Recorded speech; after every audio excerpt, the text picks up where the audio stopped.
क्या आपने कभी स्लीपिंग पैरालिसिस एक्सपीरियंस किया है?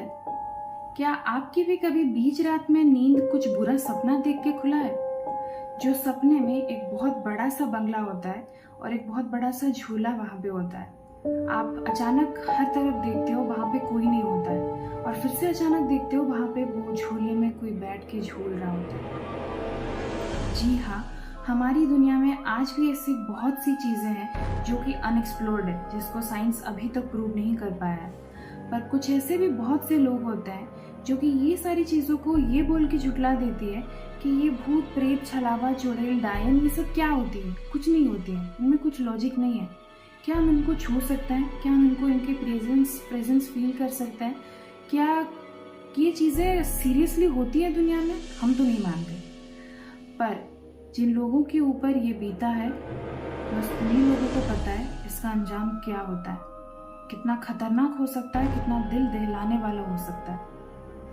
तो ऐसी कुछ स्टोरीज हैं जो कि मैं अपने दादू से, नानू से, मेरी दादी से, मेरी नानी से, मेरी मम्मी पापा, मेरे फ्रेंड्स, मेरे ऐसे बहुत सारे कॉलीग्स हैं जिनसे मैं सुनी हूँ। तो कि जो मैं आप लोग के साथ शेयर करने वाली हूँ, अगर आप लोग को मेरा स्टोरी अच्छा लगेगा तो फिर please like and subscribe to my channel. तो बिना देरी किए चलिए हमारा स्टोरी स्टार्ट करते हैं। तो ये बात कुछ उस जमाने की है जब मेरी मम्मी बहुत छोटी थी और उनके टीचर ये स्टोरी उनके स्टूडेंट्स को बताए थे, जिनमें से मेरी मम्मी एक थी।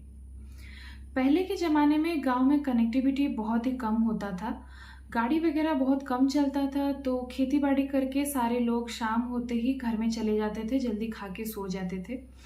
और अगर बारिश हो गया तो फिर तो बोलो ही मत। तो हमारे जो टीचर हैं वो एक दिन स्कूल के काम से बैंक गए होते हैं, कुछ काम कंप्लीट करके फिर उनके दिमाग में ये चल रहा होता है कि जल्दी काम कंप्लीट हो जाएगा तो मैं शाम होने से पहले घर पहुंच जाऊंगा, क्योंकि रास्ते में उनके दिमाग में ये चल रहा होता है कि जो स्टोरीज उन्होंने सुना है कि जिस गांव से वो क्रॉस करके अपने गांव जाएंगे उस गांव में लूटपाट बहुत ज़्यादा होता था। तो ये सोच के वो अपना काम जल्दी करने की सोच रहे होते थे, पर वो काम एक्चुअली कंप्लीट नहीं हुआ। जब तक वो वापस आए तब तक शाम हो चुका था और सूरज ढल चुका था। तो वो आते आते उनके दिमाग में ये चल रहा था कि मुझे जल्दी घर पहुंचना है, उससे पहले मैं कहीं रुकूंगा नहीं। अगर रुक गया, अगर कुछ लूटपाट हो गया तो क्या होगा। पर क्या उनको ये पता था कि आगे उनके साथ क्या होने वाला था? जब वो रास्ते से वो लौट रहे होते थे उनके घर, तो अचानक से क्या हुआ कि साइड में एक कुत्ता चल रहा होता था रोड के नीचे। रोड के ऊपर वो कुत्ता नहीं था। और मैं ये बात क्यों स्पेसिफिकली बता रही हूँ ये मैं आप लोग को बाद में बताऊंगी। तो तब उनको लगा कि बारिश हो रहा है, अचानक से मतलब ऐसे कुत्ता तो नहीं है, आ गया होगा कहीं से, पूरा गांव सुनसान हो चुका है तो वो कुत्ता कहीं से आ गया होगा। तो उनके दिमाग में तब तक ये नहीं आया था कि जो स्टोरीज उन्होंने सुना है अपने गांव वालों से कि वो गांव हॉन्टेड था, कि कोई भूत प्रेत या फिर कुछ छलावा वो तो नहीं हो सकता है। उनके दिमाग में तब तक ये चीज़ें नहीं आई थी। फिर से कुछ देर चलने के बाद वो कुत्ता कहीं गायब हो गया। सर अपने दिमाग में चोर लूटपाट के वगैरह में सोच रहे होते थे तो उनको उतना ध्यान नहीं था वो सारी चीज़ें। फिर कुछ टाइम बाद उनको पता लगा कि साइड में एक सुअर आ रहा है। वो जैसे आवाज़ निकाल निकाल के सुअर जैसे आते हैं, वो सुअर आवाज़ निकाल निकाल के साइड में उनके एकदम बगल में रोड के नीचे चल रहा है उनके साथ साथ। तो तभी उनको ये चीज़ नहीं लगा कि कुछ हो सकता है या फिर जो भी है। उनको लगा कि उस गांव में वो सुअर चराने वाले लोग रहते थे, तो मे भी किसी का छूट गया होगा, तो वो साइड में उनके साथ साथ चल रहा है। तब तक उनको कुछ भी भनक नहीं लगा था। कुछ देर बाद जब उनको फिर से लगा कि अभी वो सुअर नहीं है, उनके साइड में एक सांड आराम से चल चल के जा रहा है, तब तक उनको थोड़ा थोड़ा कुछ एहसास होने लगा, जो कि वो अपने गांव वालों से सुने थे कि वो गांव इतना भयानक था कि बाहर से लोग दिन में भी गुजरने के लिए बहुत डरते थे। ये बोला जाता था कि अगर कोई पीछे से बुला लिया और आप मुड़ के देख लिए तो वो इंसान का जान वहीं पे निकल जाता था, उसका डेथ वहीं पे हो जाता था और ये होना सुनिश्चित था। तो तब तक ये चीज़ें उनके दिमाग में थोड़ा थोड़ा हल्का हल्का आ रहा होता है। फिर वो बस एक साहस जुटा के आगे चल रहे होते हैं कि बस कुछ देर और, बस कुछ देर और। फिर अचानक से उनको ऐसा लगा कि अभी तो वो सांड तो है ही नहीं, तो वो कहाँ गया? क्या सच में मुझे कोई डरा रहा था? क्या था वो चीज़? इतना सोचते सोचते उनको फिर से उनका नज़र साइड में जाता है और वो देख के उनके रोंगटे खड़े हो जाते हैं। उनको फिर से दिखता है एक चलता हुआ पेड़, एक चलता हुआ नारियल का पेड़ जो कि बहुत लंबा है और उसका परछाई पूरे रास्ते में से पूरा दिख रहा है आराम से, और वो चल चल के उनके साथ चल रहा है। तब तक टीचर का थोड़ा तो मतलब हालत पूरा ख़राब हो गया था।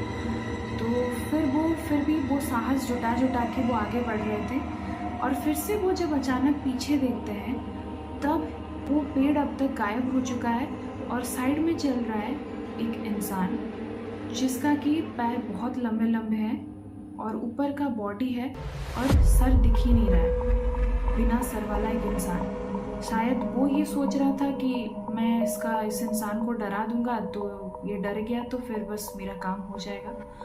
पर तब तक टीचर की हालत बहुत ख़राब हो चुकी थी।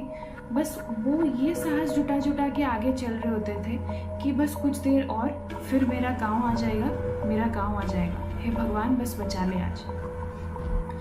जब कुछ देर ऐसे चलते चलते उनका नज़र आता है कि सामने गांव में वो जो देवी देवता रहते हैं, ग्राम देवता जो रहते हैं, तो उनका एक छोटा सा मंदिर था और साइड में एक कोई जो पुजारी होते हैं उनका वहाँ पे घर बना हुआ था।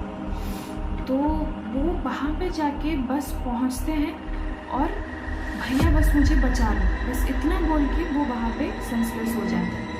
और बारिश का मौसम था, रात में कोई ऐसे इंसान आता जाता नहीं था, तो ये कौन बुला लिया बाहर, किसका आवाज़ था, कौन इतने ज़ोर से चिल्ला के बुला लिया करके अंदर जो पुजारी थे वो दरवाज़ा थोड़ा डर के खोल के देखे तो नीचे वो टीचर गिरे हुए थे। फिर उनको वो जो पुजारी जी थे वो घर लेके गए और उनको थोड़ा पानी वानी दिया पीने के लिए। फिर पूरी स्टोरी ये टीचर वो पुजारी को बताते हैं।